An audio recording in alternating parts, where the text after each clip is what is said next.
Welcome to True Crime Stories, where we explore chilling cold cases, unexplained disappearances, and mysteries that still have no answers.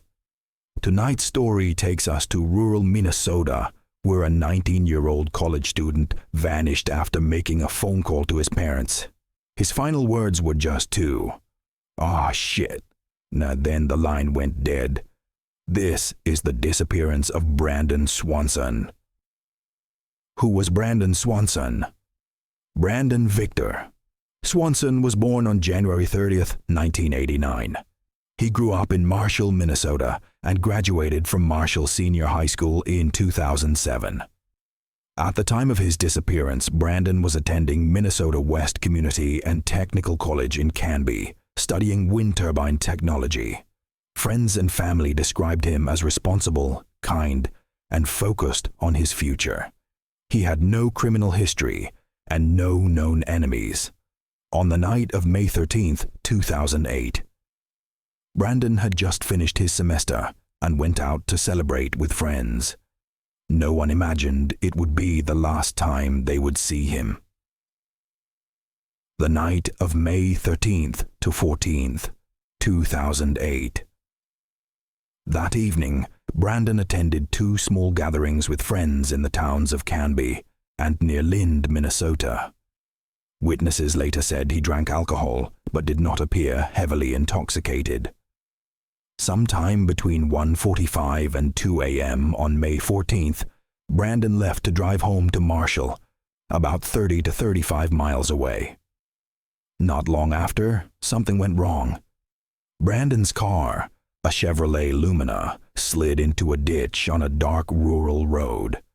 The car was stuck but undamaged. Instead of calling the police, Brandon called his parents. The 47-minute phone call. At around 2 a.m., Brandon spoke with his mother and father, Annette and Brian Swanson. He believed he was near the town of Lind and asked them to come pick him up. What Brandon didn't know was that he was actually about 25 miles away, near Taunton, Minnesota. His parents began driving to find him while staying on the phone. For 47 minutes, Brandon described what he saw: gravel roads, fields, fence lights in the distance. At one point, he said he could see the lights of Lind and believed he was walking toward town. But his parents could not find him anywhere. Then, suddenly, during the call, Brandon exclaimed, "Oh shit!" The phone went silent. His parents shouted his name, but there was no response. The call disconnected. They tried calling back, but Brandon never answered again. Discovery of the car.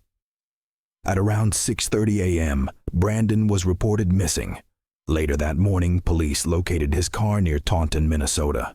The vehicle was in a ditch with doors open, keys missing, no signs of a struggle. It became clear Brandon had been completely wrong about his location. This mistake would complicate the entire search. Search efforts. Multiple agencies and volunteers searched the area. Over 120 square miles of farmland, ditches, and riverbanks were examined. Scent tracking dogs followed Brandon's trail toward the Yellow Medicine River, then lost the scent near a gravel road. Despite massive efforts, no clothing, no phone, no body, no personal belongings were ever found. Brandon seemed to vanish without a trace. Theories. Fact-based. Investigators considered several possibilities. One theory is that Brandon accidentally fell into the Yellow Medicine River, or another body of water. Another is that he became disoriented in the dark and succumbed to exposure or injury.